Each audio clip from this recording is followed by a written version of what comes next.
आज आपण बघूया एनोमलस बिहेवियर ऑफ वॉटर, पाण्याचे असंगत आचरण. एनोमलस या शब्दाचा अर्थ काय होतो? एनोमलस मीन्स होतो थोडा डिफरंट किंवा विचित्र. त्याच्यामध्ये आता पाण्याची एक बेसिक प्रॉपर्टी आपल्याला सर्वांना माहिती की पाणी हे 100 डिग्री पर्यंत नेल्यावर ते बॉईल होतं, त्याचं लिक्विड फॉर्म मधून व्हेपर फॉर्म मध्ये कन्व्हर्जन होतं. सपोज कन्सिडर करा की आपण एका भांड्यामध्ये आईस घेतलेला आहे, हा बर्फ घेतला, याला आपण फ्रीजर मधून काढून जेव्हा आपण रूम टेम्परेचर मध्ये ठेवू त्यावेळेस तो लिक्विड सॉलिड मधून लिक्विड मध्ये कन्वर्ट व्हायला सुरुवात होईल.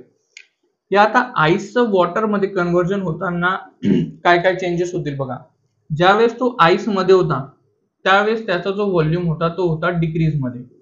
डिक्रीज म्हणजेच कंप्रेशन मध्ये होतं. का बरं? त्याचे जे सॉलिड मॉलिक्यूल होते, पाण्याचे जे मॉलिक्यूल होते ते एकमेकांशी टाइटली बॉन्ड होते, म्हणूनच तो सॉलिड फॉर्म मध्ये होता.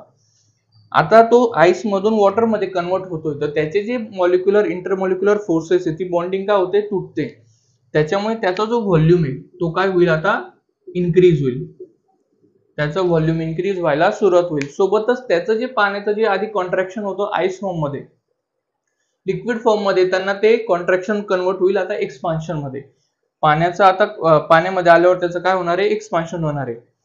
याच्याच आता अपोजिट केस कन्सिडर करा. सपोज कन्सिडर करा आपण घेतले पाणी, एका भांड्यामध्ये आपण पाणी घेतलं. कन्सिडर करा त्या पाण्याचं टेम्परेचर 50 डिग्री सेल्सिअस असेल. आता या पाण्याला काय करतोय आपण? फ्रीज करतो, याला आपण सॉलिड मध्ये कन्वर्ट करू. या पाण्याचा आता आईस मध्ये कन्व्हर्जन होताना काय चेंजेस होतील? सगळ्यात पहिले तर याचा हा जो व्हॉल्यूम आहे, हा व्हॉल्यूम काय होईल? आता जसं जसं पाण्याचं सॉलिड मध्ये कन्व्हर्जन होईल त्याचं व्हॉल्यूम होऊन जाईल डिक्रीज. त्याचा जो एरिया आहे तो पाण्याच्या लेवलपेक्षा थोडा कमी जाईल, कारण की त्याचे सॉलिड पार्टिकल एकमेकांशी कंबाइनली टाईट होतील. 50 डिग्रीवरून त्याचं टेम्परेचर होईल 40 डिग्री, 30 डिग्री, 10 डिग्री, असं स्टेप बाय स्टेप ते डिक्रीज होत जाईल. ज्या वेळेस त्याचं टेम्परेचर